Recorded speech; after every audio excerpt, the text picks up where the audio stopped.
ولادیمیر پوتین با استفاده از نشست خبری سعی کرد که نشان بدهد تلاش‌های حکومتش در روسیه برای مبارزه با پاندمی نتیجه می‌دهد و اقتصاد در راه درست حرکت می‌کند.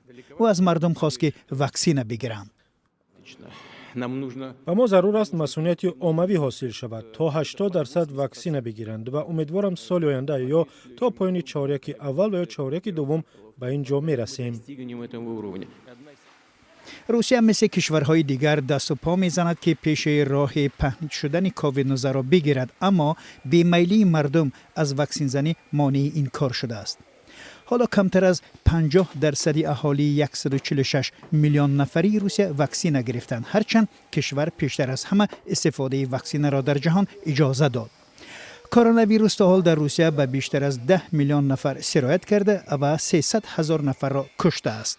نشست خبری سالانه ولادیمیر پوتین از پیش و بسیار احتیاطکارانه آماده شده است و آن را یک تلاش برای تسلط او در سیاست در روسیه می‌دانند. نشست خبری در زمان صورت می‌گیرد که روسیه نیروهای زیادی را به سرحد اوکراین سفربر کرده است و کشورهای غربی نگرانند که مسکو نیت حمله به همسایه کشورش را دارد.